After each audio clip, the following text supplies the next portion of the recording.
I am not willing to give up on the notion that the left is going to have a monopoly of the arguments as it relates to school shootings. When I guarantee you that the plan I've laid out would absolutely, positively work.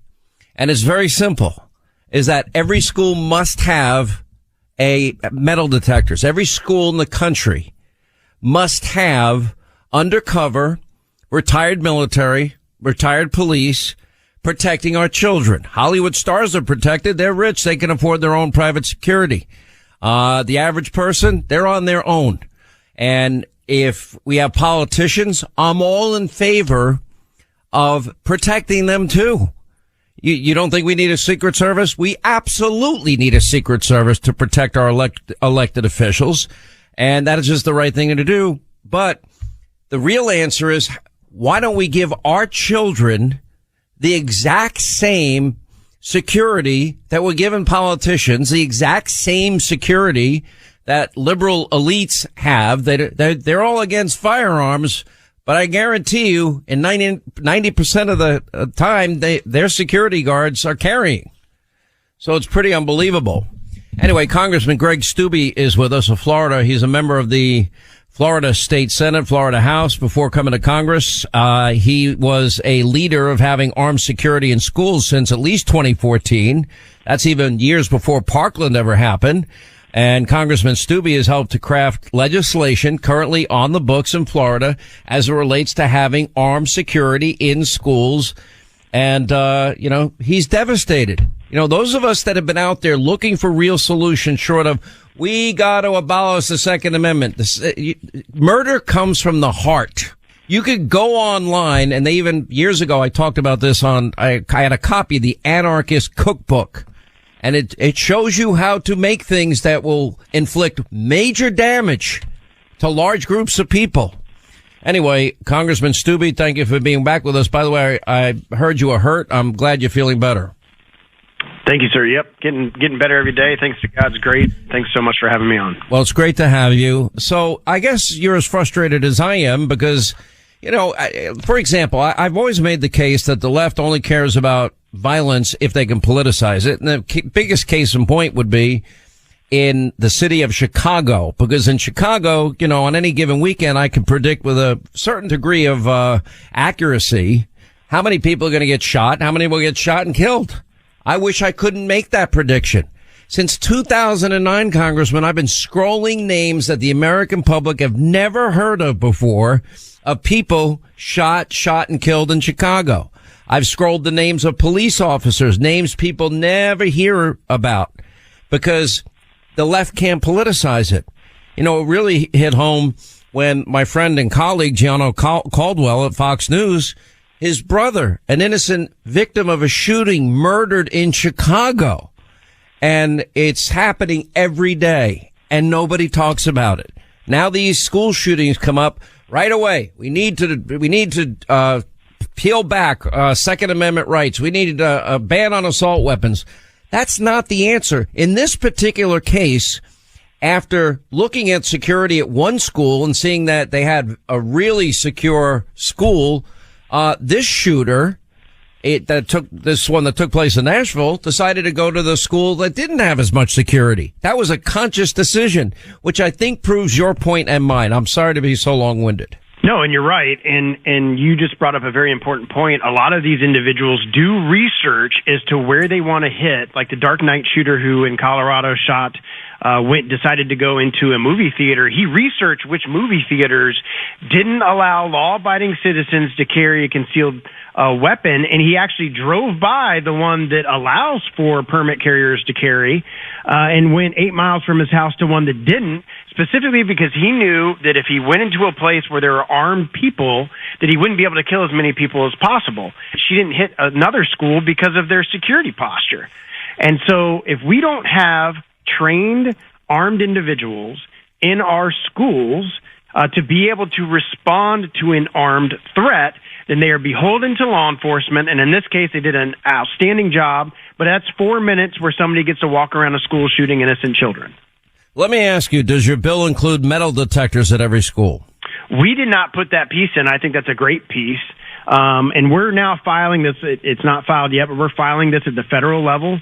At the state level, what it did is that, just like you said, former and current military, former current law enforcement in good standing goes through a training program because, CQB, those sort of things that you have to deal with that are different. Same training courses an SRO would have to go to would be placed at these different schools. And you could have not just one. I mean, I would recommend being a former infantry officer, at least 3. And you saw that when they went into this school in Nashville, he waited until he had 3 guys and they went in together because you can't see blind spots. So tactically, it's very important to have that. So you don't need just one. I mean, having as many as possible that are willing to do this is a great benefit to the safety and security of our most precious resource, which is our children. It's so easy. Now, would you agree with me? I have one other item, and I got to give credit. A friend of mine said, one of the things that we learned in this shooting is there were cameras in this school, and those cameras proved to be life-saving because they were able to direct the officers. And by the way, I can't praise those guys enough. They got there and boom, let's go. This was not a Uvalde situation, in any way, shape, manner, or form. And Uvalde, I would argue, is the anomaly. It's not what regularly happens. Police officers put their lives on the line every day. But I think security cameras need to be in every hall, every classroom, every place, everywhere. Do you agree with that? 100%, and that's a great point because you can direct. There was an administrator there. If you watch the video, the body cam video of the officer, you hear somebody saying, okay, she was this direction and this hallway and go this way. And then if you listen to it, you could hear them hear gunshots upstairs and then they went upstairs. So that would be vital. And in today's world, I mean, I have cameras around my property. We have cameras all around. I'm talking to you from Washington, D.C. in the Capitol. We have cameras all over the Capitol. There's no reason why we shouldn't have them in our schools to protect our children. Let me play a little bit of the tape that you're referring to, the body cam audio. Police neutralizing this Nashville shooter. They did it in record time. This could have been much, much worse, as awful and horrible and evil as it was. It could have been worse. These officers were heroes. Let's listen to some of the body cam footage. Shots fired, shots fired, shots fired, move.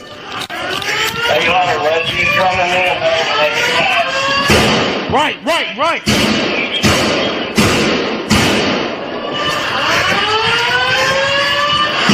Push it LPVO, go right. Reloading! Clear! Move! Watch out! Move. Stop moving!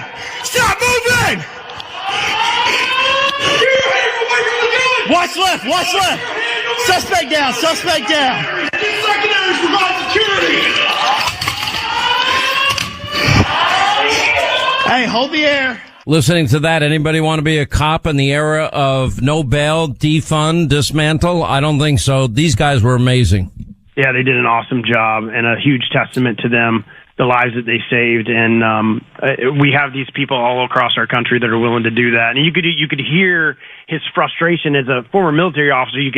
When they first walked in and they didn't know exactly where they were, you could sense the frustration. And you watch the video and they're trying to quickly go room to room because they want to get to this individual to stop them from targeting children. Well, it's an amazing bill. Let me ask you, how many co-sponsors do you have? What can we do to maybe help you get this across the finish line? Because this is the bill that'll keep kids safe. And I ran the numbers last night. If you take the 87,000 IRS agents that Democrats want to hire, well, we only need to go up a little more in terms of money because there's 98,000 schools in the country and we could protect every one of them with an armed guard. And that would be at least a good start. And my strategy would be if retired military, retired police, if they donated their time and they served their local school district, maybe we could work into legislation. They don't have to pay federal income tax. Maybe we can work in, they don't have to pay state income tax. Maybe we can work in a national stipend somehow, taken out of this massive educational budget that we have all over the place. Or the $140+ billion we've given to the Ukrainians. How about sending some of that money to our own school system to protect our children. Yeah, I think a couple of billion out of that would be very well spent. I agree with you, Congressman, completely. And that's what we need to do. It's not, let's just ban certain rifles because we don't like the way that they look. Let's protect our children, and there's no reason why we can't find. I mean, the amount of money that they just did in this last bill that the Democrats passed in December before Republicans took over, and Green New Deal deals and all this progressive propaganda, we can certainly find the money to ensure our children are safe.